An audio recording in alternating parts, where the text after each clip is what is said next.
Good evening students, माय self Mrs Sushma चांगले. आज आपण इयत्ता तिसरी इंग्लिशचा क्लास घेणार आहोत.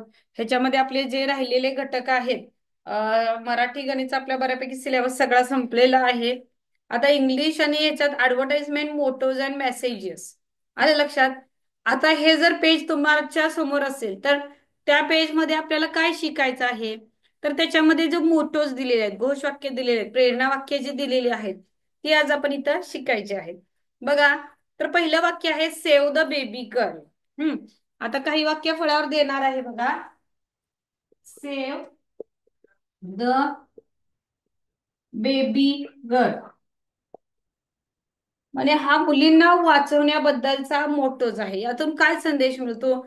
सेव्ह म्हणजे वाचवणे, बेबी गर्ल म्हणजे लहान मुलीला. तर यातून लाईफ बद्दल आपल्याला संदेश मिळतो की एखाद्याची लाईफ आपल्याला वाचवली पाहिजे. मग प्रश्न कशा विचारतात बघा. सेव्ह द बेबी गर्ल ही घोषणा कशाशी संबंधित आहे? सेव्ह द बेबी गर्ल ही घोषणा कशाशी संबंधित आहे? एक नंबर पर्याय देतात लाईफ, दोन देतात एज्युकेशन, EDUCATION, तिसरा देतात पोल्युशन, पोल्युशन म्हणजे प्रदूषण, आलं लक्षात. आणि चौथा पर्याय आहे एन्व्हायरमेंट, एन्व्हायरमेंट, ENVIRONMENT,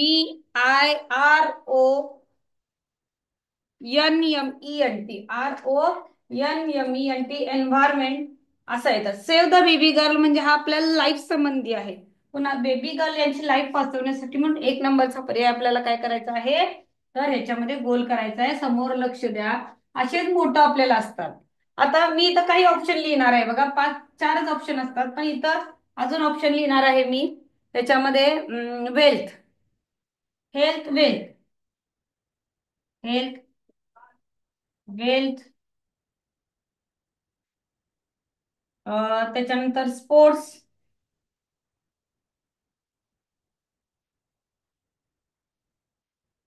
एज्युकेशन झालं. पॉप्युलेशन सुद्धा घेऊया आपण इथे. एक पॉप्युलेशन, पॉप्युलेशन म्हणजे लोकसंख्या, पॉप्युलेशन. आता काही घोषणा मी वरती लिहिणार आहे बघा. Go green, go green, go green. Green याचा अर्थ काय, तर ग्रीन याचा अर्थ हिरवा रंग, म्हणजे सगळीकडे हिरवेगार. आता हे कशाबद्दल असणार आहे बघा, लाईफ, एज्युकेशन, पोल्युशन, काय एन्व्हायरमेंट. तर हे एन्व्हायरमेंटशी असणार आहे. एन्व्हायरमेंट म्हणजे पर्यावरण. हे कशाशी असणार आहे, पर्यावरणशी असणार आहे.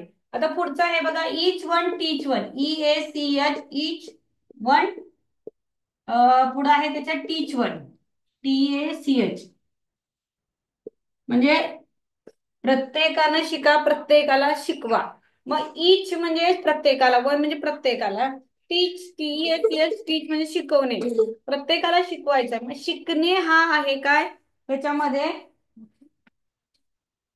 शिकणे म्हणजे काय, तर शिकणे हे कशामध्ये येतं, तर शिकणे हे एज्युकेशन मध्ये येतं. EDUCATION, एज्युकेशन ह्याच्यामध्ये सगळ्यात महत्वाचं आहे. चले जाव. आता चले जाव कशाबद्दल असणार आहे, तर हेल्थ, वेल्थ बद्दल असणार आहे चले जाव. पुढे बघा, पॉप्युलेशन मीन्स स्लो पॉइझन. बघा, pollution, sorry, pollution means slow poison, slow poison. Slow poison याचा अर्थ काय होतो, तर लोकसंख्या वाढ. पोल्युशन म्हणजे, सॉरी, प्रदूषण.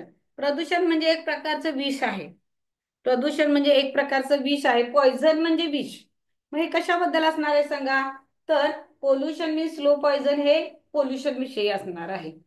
पोल्युशन इथं आलंय तर इथं पण पोल्युशन म्हणजे लोकसंख्या विषयी असणार आहे. सेव्ह ट्री, सेव्ह अर्थ एक आहे बघा, ते आपल्याला एन्व्हायरमेंट बद्दल असणार आहे. हेल्थ इज वेल्थ, लाईफ बद्दल असणार आहे. अवॉइड पोल्युशन, पोल्युशन बद्दल असणार आहे. आराम हराम हे लाईफ बद्दल असणार आहे. Okay, blood donation is the greatest donation, ते आपल्याला लाईफ बद्दलच असणार आहे. वेल्थ, हेल्थ बद्दल असणार आहे. Blood donation is the great donation, health बद्दल असणार आहे.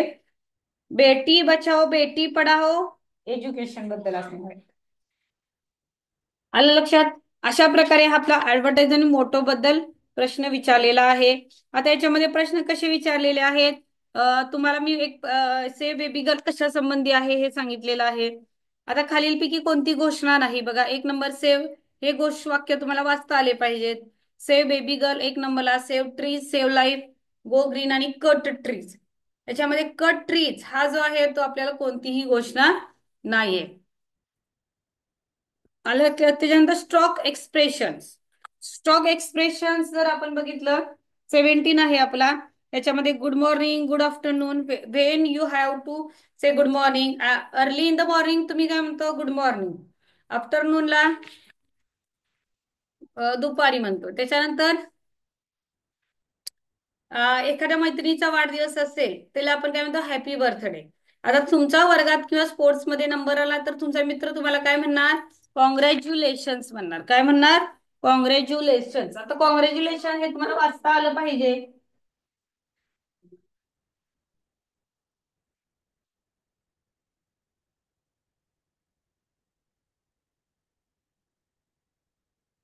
काय म्हणणार आहे? एखाद्याला नंबर आला तर तुम्ही त्याच्यामध्ये काय म्हणणार आहे? कॉंग्रॅच्युलेशन्स. हे बघा, कॉंग्रॅच्युलेशन म्हणजे अभिनंदन. की हाऊस स्वीट कधी म्हणणार आहे? एखादी गोष्ट तुम्हाला आवडली तर तुम्ही काय म्हणणार? House sweet. एखादं तुम्हाला आवडलं, एखादं पर्वत माउंटेन बघितलं तर तुम्ही काय म्हणतात? वंडरफुल. एखादं चांगली कामगिरी केली तर तुम्ही काय म्हणणार आहे? वेल डन. वेल डन माय फ्रेंड म्हणायचं. एखादं तुमचा मित्र एखादा खो खो मध्ये चांगला खेळला तर तुम्ही काय म्हणणार? वेल डन माय फ्रेंड म्हणणार. ओके. आता बघा, मे आणि कॅन. ज्यावेळी एखाद्याकडे तुम्हाला परवानगी मागायची असते त्यावेळी मे आणि कॅनचा वापर करतात. मे आय कम इन किंवा कॅन आय गो. परवानगी मागताना मे, कॅन म्हणजे मी आत येऊ का किंवा मी बाहेर जाऊ का, मे आणि कॅनचा वापर तुम्ही इथं केला पाहिजे. त्याच्यानंतर टेक युअर बुक्स. काही अजून इन्स्ट्रक्शन दिलेले आहेत बघा. Turn to left, turn to right, listen carefully, walk slowly, don't laugh, smile please, sit down, stand up, close your eyes हे आहे. आलं लक्षात? म्हणजे तुमची मैत्रिणीचं पुस्तक हरवलं तर तुम्ही काय म्हणणार? How sad. तुमच्या मैत्रिणीचा तुमचा पहिला नंबर आला तर तुम्ही काय दिला म्हणणार? कॉंग्रॅच्युलेशन्स. ओके. त्याच्यानंतर संकीर्ण जे आहेत अ अँड द हे उपपद कधी वापरायचं बघा. लेसन नंबर आता 18 आहे आपला हा.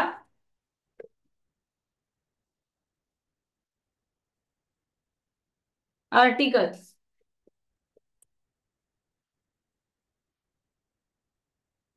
आर्टिकल्स आपण आता बघायचे आहेत. अ अँड द सगळ्यांच्यासाठी महत्वाचं आहे. अ अँड आणि द. आलं लक्षात? तर अ अँड द कधी वापरतो? अनिश्चित ज्यावेळी उपपद असतं अनिश्चित त्यावेळी अ अँड द ह्या या उपपदा कोणत्याही निश्चित नामांसाठी आपण उपयोग करत नाही तर त्यामुळे अनिश्चित उपपदे असतात. उदाहरणार्थ अ कधी वापरतो? A boy, a man. आलं लक्षात? त्याच्यानंतर अचे अजून तुम्हाला शब्द घेऊ शकतात. अ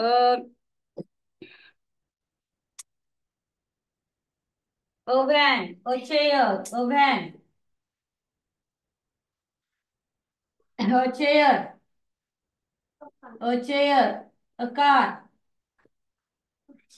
आलं लक्षात? म्हणजे अनिश्चित उपपदासाठी अ वापरतात.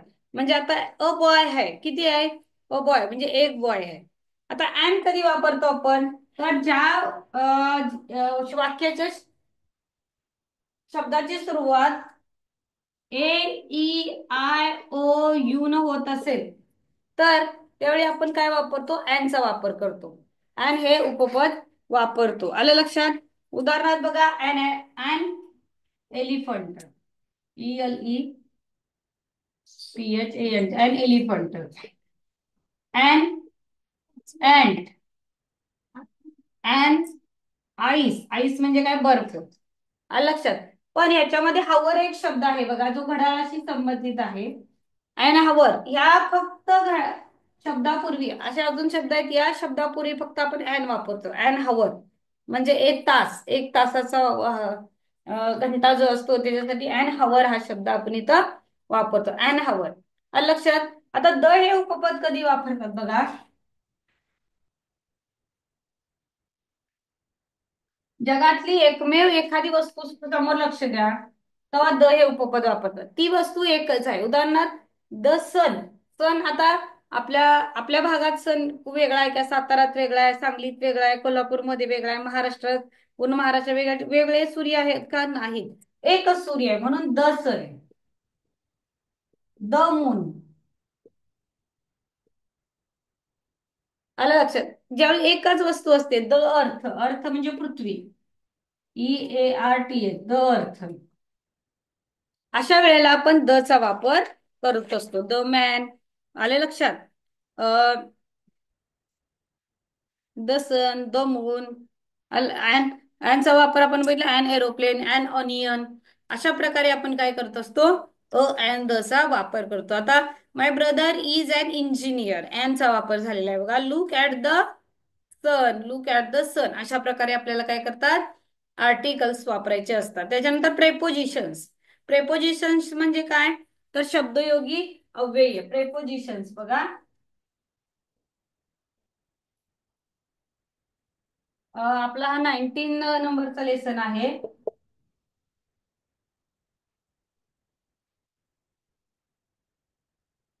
प्रेपोजिशन हा. तर प्रेपोजिशन मध्ये आपण काय वापरतो? प्रेपोजिशन्स म्हणजे काय? तर नाम आणि सर्वनाम यांचा एकमेकांशी आपापसातील संबंध दाखवण्यासाठी प्रेपोजिशन्सचा वापर आपण करत असतो.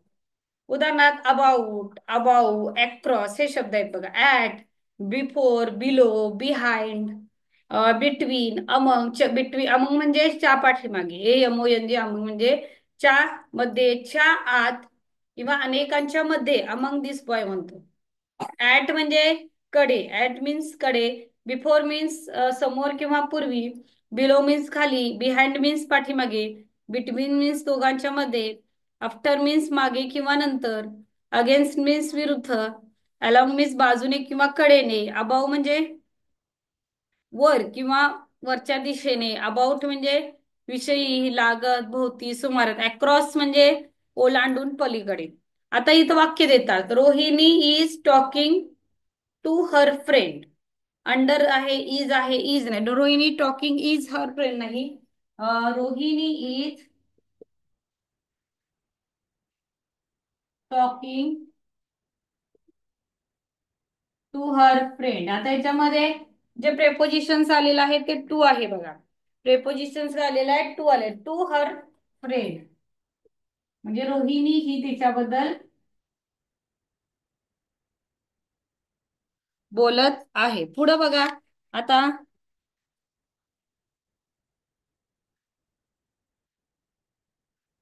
लुक ऍट बघा हा.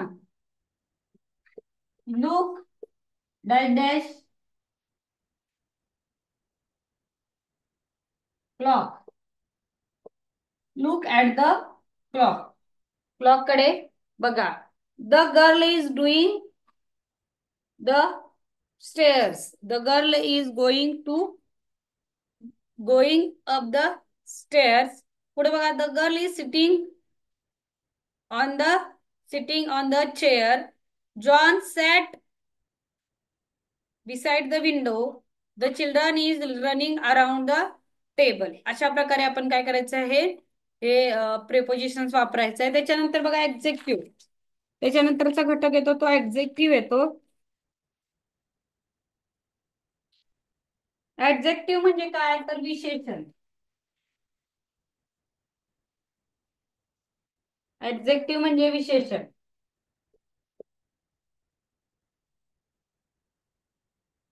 ऍडजेक्टिव्ह म्हणजे विशेषण.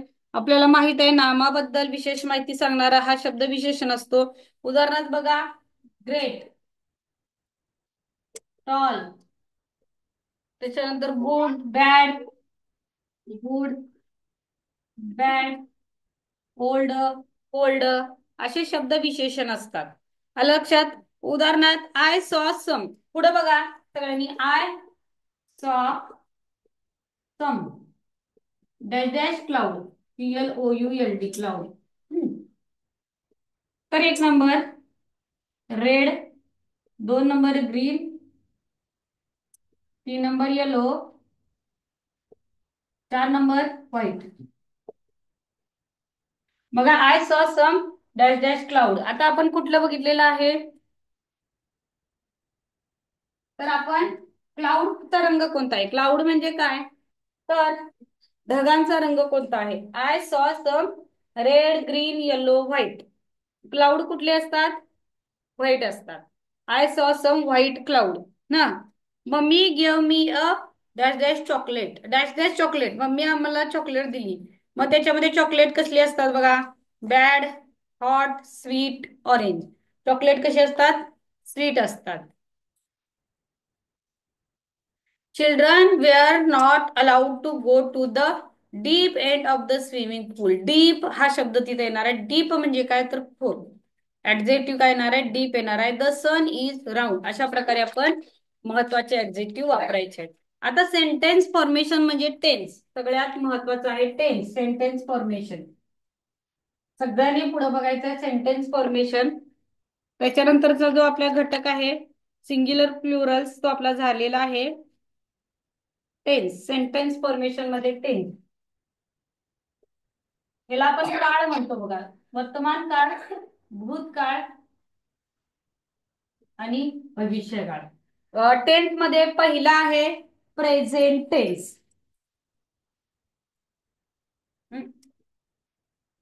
Present tense. दुसरा आहे पास्ट टेन्स. Past tense. तिसरा आहे future tense.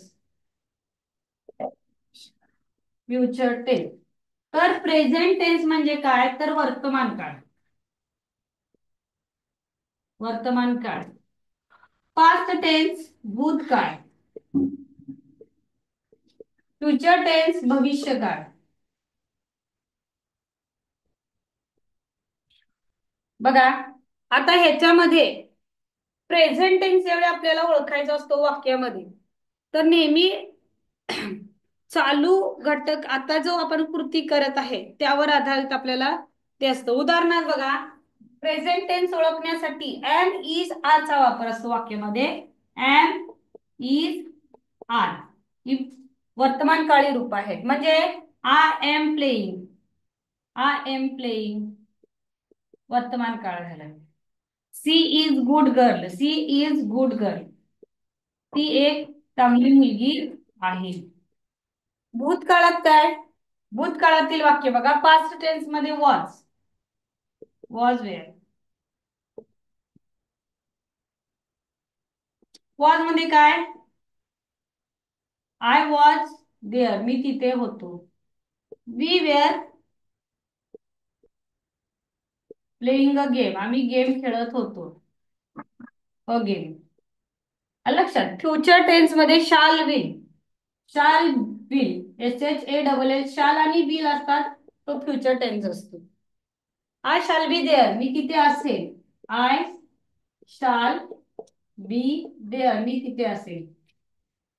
We will attend the function, आम्ही फंक्शन अटेंड करू. लक्षात ठेवा, प्रेझेंट टेन्स मध्ये एम इज आर असतं वाक्यामध्ये, पास्ट टेन्स मध्ये वॉज वेअर, फ्युचर टेन्स मध्ये शाल विल असतं, मग तो फ्युचर टेन्स असतो. आता ह्याच्यामध्ये सगळ्यात महत्वाचं असतं, त्याच्यात अजून दोन प्रकार पडतात. सिंपल प्रेझेंट टेन्स किंवा सिंपल प्रेझेंट टेन्स आणि present continuous tense. Present continuous tense. तसंच simple past tense, simple past tense, past continuous tense, past continuous tense, tense past continuous tense आपण आता बघूया. फ्युचर मध्ये पण तेवढेच पडतात. Simple future tense, simple future tense आणि future continuous tense. Future continuous tense short मध्ये लिहिलेलं आहे. आता ह्याच्यामध्ये ओळखायचं कसं? ज्यावेळी कंटिन्युअस टेन्स असतो त्यावेळी आयएनजी प्रत्यय असतात. कंटिन्युअस टेन्स असतं त्यावेळी आयएनजी प्रत्यय असतात. आता सिंपल प्रेझेंट टेन्स मध्ये वाक्य कशी असतात? तर Ram eats a mango. Simple present tense बघा. Ram eats a mango. Eats a mango. बघा, Ram eat a mango. Ram eat a mango simple साधा वर्तमान काळ. Ram eats a mango. Present मध्ये काय? Ram is eating mango. Ram is eating mango. खात आहे. आयएनजी लागलं बघा. कंटिन्युअस मध्ये आयएनजी हा फॉर प्रत्यय लागतो. Ram is eating mango. Eating. इथं पण कंटिन्युअस आहे, इथं पण कंटिन्युअस आहे, म्हणजे इथं सुद्धा आयएनजी प्रत्यय हा लागतो. Ram is eating Ram is eating a mango. Ram आंबा खात. कंटिन्युअस म्हणजे चालू. जो काळ चालू असतो तेव्हा आयएनजी प्रत्यय लागतात कंटिन्युअस मध्ये. आता याच्यामध्ये Sachin pledge cricket. Sachin is playing a cricket इथे येणार. Aarav is clever boy. इथं काय येणार? Ranveer is running on the ground. म्हणजे इथं आयएनजी आलं. Aarav is clever boy. Aarav हुशार आहे. इथं सिंपल प्रेझेंट टेन्स म्हणजे सिंपल वाक्य. आणि इथं चालू. आता पास्ट मध्ये काय होणार? जी घटना होऊन गेलेली आहे. आय राईट अ लेटर इथं येणार. पण इथं काय येणार सिंपल मध्ये? I wrote a letter. म्हणजे मी पत्र लिहिलं. आलं आलं लक्षात? मी पत्र लिहिलं हे याच्यामध्ये येणार. हा, आय रोट अ लेटर ह्याच्यामध्ये काय येणार आहे? ते वाक्य येणार आहे. I was playing in the ground ह्याच्यामध्ये काय येणार? I was playing in the ground. आता सिंपल फ्युचर मध्ये कसं येणार? Atharva will read a novel. Atharva will येणार. Will read a novel. Atharva कादंबरी वाचतो. Okay. She will reading a notebook. किंवा he will reading a notebook. A notebook. आलं लक्षात? म्हणजे ह्याच्यामध्ये आपल्याला काय करायचं आहे? She will draw a picture. Simple मध्ये येणार. Simple future tense. विल आलं की लक्षात ठेवा. She will draw a picture. We will go to picnic. आम्ही पिकनिकला जाणार आहोत. बरीच आता पिकनिक निघणार आहे. We will go to picnic. आम्ही पिकनिकला जाणार आहोत. आता इथं काय येणार? पास्ट मध्ये वी प्लेड हॉकी. आम्ही हॉकी खेळू. वी प्लेड ईडी प्रत्यय येते प्रत्येकाला. We played cricket. We played kho kho. We played kabaddi. I saw picture. I saw film. I saw monkey. I wrote letter. I wrote story. म्हणजे तो भूतकाळ इथं वापरतात. इथं simple. She is a girl. Rohan is clever boy. Aarav is इथं दिले बघा. Aarav is clever boy. Ram eats mango. Ranveer go to school. लक्षात ही अशी वाक्य इथे येतात. समजा आयएनजी जिथं जिथं असेल तर आता इथं आयएनजी आहे म्हटल्यावर am is are plus ING वापरायचं. हे बघा, am is are plus ING. येणाऱ्या कर्त्याला आयएनजी वापरायचं. इथं वॉज वेअर आयएनजी. कंटिन्युअसला फक्त सांगाल वॉज वेअर आयएनजी. इथं विल शाल. Shall will आयएनजी. कंटिन्युअस मध्ये. टेन्स मध्ये अशा प्रकारे आपल्याला दोन टेन्स आहेत. पास्ट परफेक्ट टेन्स आपल्याला पुढच्या वर्षी उपयोगाला येणार आहे. आलं लक्षात? टेन्स. पुढे बघा, शेवटचा आपला आजचा जो लेसन आहे singular Plurals. Singular and Plurals. Numbers मध्ये सिंग्युलर अँड प्लुरल्स. नंबर म्हणजे वचन. नंबर्स म्हणजे काय? वचन. सिंग्युलर प्लुरल म्हणजे एक अनेक. सगळ्यात महत्वाचा घटक आहे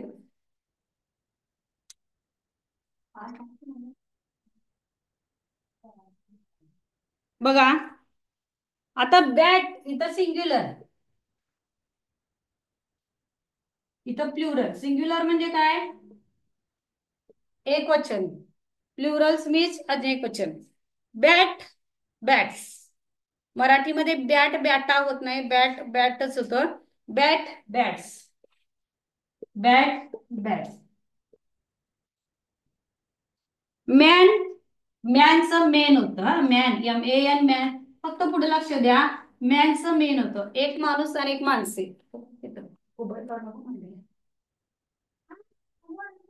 मॅनचं मेन होतं. आलं लक्षात? वुमनचं पुढे बघा, हे सगळ्यांना आहे वुमन. वुमनचं उमेन होतं.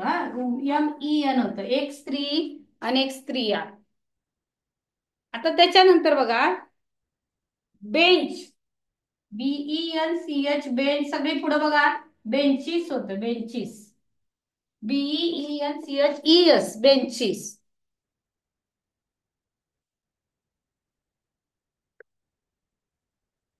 माऊस, माऊसचं काय होतं?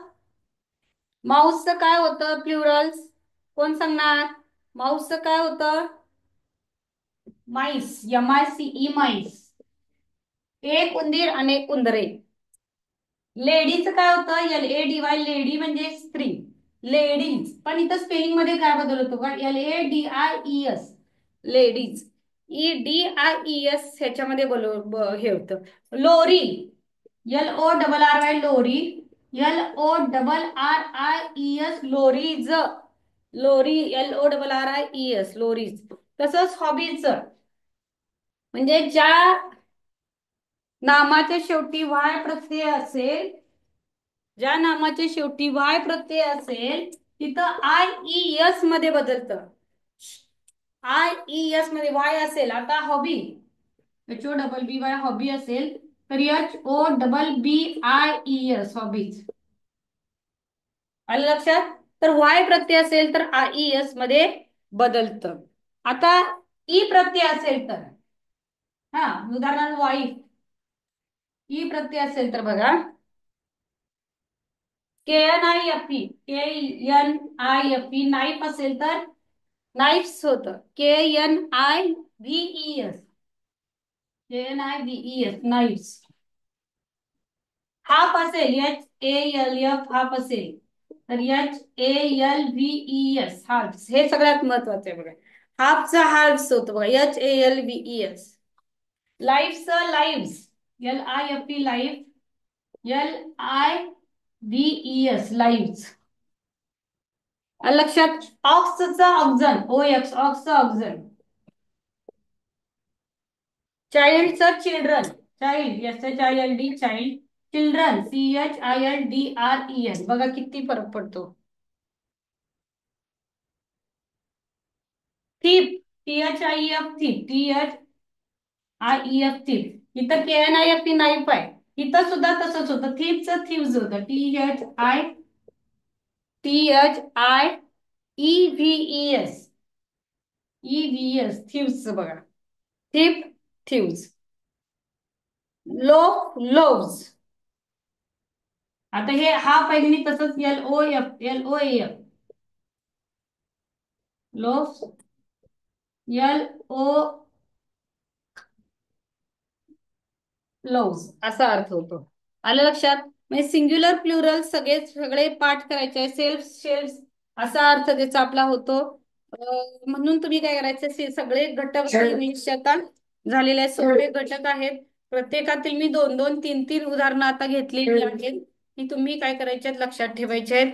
5 जानेवारीला आपली IMINR फायनल एक्झाम आहे. त्याच्यासाठी सगळ्यांनी काय करायचंय, तयार राहायचं आहे. फक्त काही दिवस उरलेले आहेत. या 8 दिवसात भरपूर असा तुम्ही अभ्यास करायचा आहे. पाठांतर, पाढे पाठांतर पूर्ण पाठ करायचे आहे. Okay, thank you.